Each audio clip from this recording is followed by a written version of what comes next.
Do DVD camcorders suck? Well, yes, the image quality in these types of DVD camcorders do tend to suck for today's standards. They are very low resolution, and the files are very difficult to transfer to a computer using this mini DVD format that these camcorders use.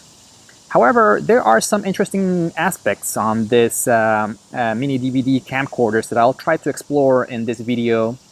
And I'll give you a closer look at this camera, or this camcorder. This is the Canon DC100 that came out originally in 2006.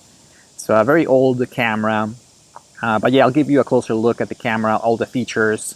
And later I'm going to give you a sample footage that I took using this camera from 2006. So stay tuned for that. So anyways, the Canon DC100. Originally from 2006, and it's one of the camcorders, one of the very early digital camcorders, again from the early 2000s. And this kind of camera has gained a little bit of popularity in the last few years, especially with younger people that have some kind of nostalgia for early digital cameras and camcorders. So people that grew up with in the early digital camera era. So again, this is not an analog camera. Some people confuse it with analog equipment or analog video camcorders. This is a fully digital camera, but it's one of the early ones. So if you're trying to create kind of like an old school analog vibe in your videos, or a creative type of artistic analog video, this is not the camera for you. This essentially is good for very low resolution or lo-fi digital video.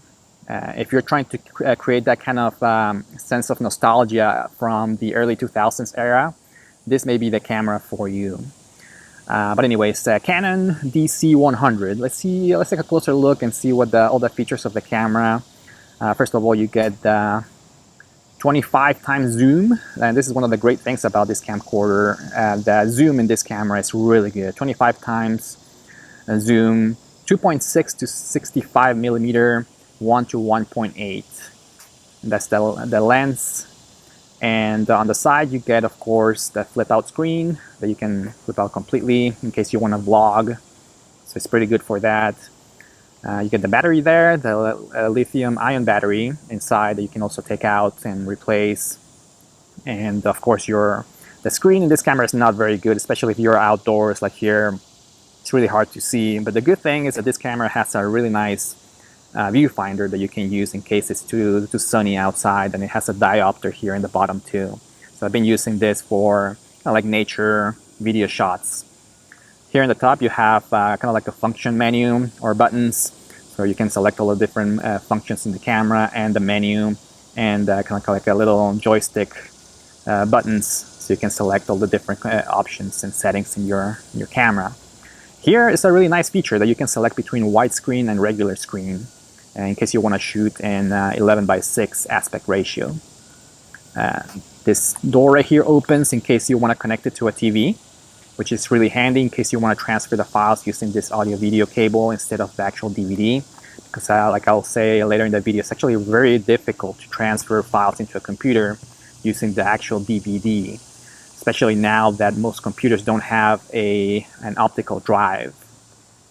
But again, if you do use the audio-video port with a cable to transfer your videos, note that there's going to be a reduction in image resolution if you do that, because you're going to transfer this using an analog signal. Here in the back of the camera, and by the way, this is how you grab the camcorder, kind of like a typical camcorder style from the 90s. And you can press this button here using your thumb to turn it off and on. And then you can select between the different modes by just pressing this button here down, or this lever down. So you can select between camera. So right now it is in the camera mode. And then if you press down, this may be a little bit hard to see here with all the glare, but you will be able to select all the videos that you have recorded using the camera. And to turn it off, you just press the button down and slide it up. Then right here, I'm going to turn the camera back on so I can show you how the DVD works. This is your power or your shutter button right here to start recording. But if you want to open the drive, you just slide here on the side or the bottom of the camera, and there's your DVD. And I've already used this DVD completely, and then you can just replace it with a new one. And I'll show you how a new mini DVD works or looks like. I found this one at a thrift store a while ago, but essentially you get 30 minutes of recording time using a mini DVD-R.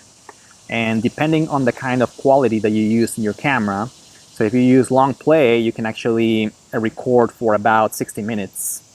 If you use standard play, which I used in my recording, you can get 30 minutes. And if you use high quality, or what they call the HQ, you can get 20 minutes of recording time using the mini DVD-R. And this one's a little bit harder to get now. You might have to go online to find one of these mini DVD-R replacements for your camera in case you have one. But there are some old stock out there. What else about the camera? Here you have your power to connect it to the power to charge the camera. And here in the top, this is a key thing because this button right here is very easy to just switch into different positions if you're not careful with it. I actually accidentally had this pressed into the scene mode for a while when I was recording earlier, because when you put it in the camera or in your camera bag, it's just very easy for it to just flip into a different position. But anyways, I'm gonna try to use the auto setting here in the top.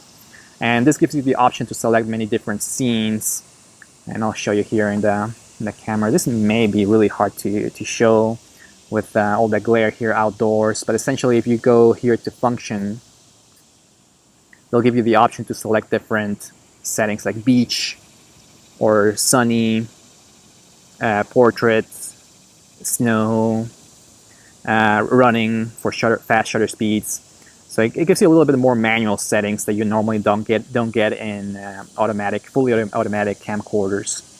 Anyways, I usually try to just set it up as in auto, or you can also click and use the program for even more manual features in your camcorder. And that's about it. This is it for the Canon DC100. Again, you can use it as a standard camcorder style type of digital camera. But anyways, I have had a good experience using this camcorder, especially with the zoom. I love the zoom in this camera. And I'll see if I can show you here. Again, the glare might be a little bit difficult to show you, but 25 times zoom, very impressive. This is something that you cannot do with just with a cell phone right now, or with most modern cameras nowadays. The zoom in this one is very impressive, and especially if you're into nature or wildlife videography, and if you want to create that kind of early lo-fi type of videos vibe in your videos, and this may be the camera for you. One thing is that the focus struggles sometimes a little bit with this camcorder. You can see that that focus feature wasn't quite there yet. But otherwise, the zoom is just amazing in this camera. But overall, I did have a great time shooting with this camera. It was definitely very fun. And one more thing about this camera, it's a great conversation starter. If somebody sees you shooting with this camera out there in the wild, definitely they're going to have some questions about it. And again, I do love the camcorder style, just shooting it with that great zoom, and just the overall format or design of the camera is still really fun to shoot with. But anyways, going back to the original question, do DVD camcorders suck? I would say yes and no. Yes, I agree that the resolution of the camera is pretty bad for today's standards, and the formatting that it uses it is very difficult to transfer the files or your videos into a computer. However, it is still really fun, and it still has a purpose. This camera is from 2006, and it still works perfectly now in 2023. There's nothing wrong with it. Even the battery still holds the charge pretty well, and even if it doesn't, you could still replace it because you can just take it out. So Still a fun camera to play with, especially if you want to create some unique videos and get a little bit creative with that digital lo-fi effect or vibes in your videos. Definitely recommend it. Anyways, I'm going to leave you with some sample footage of this camcorder. Let me know if you have any questions about this camera in the comments, and see you next time. Bye bye.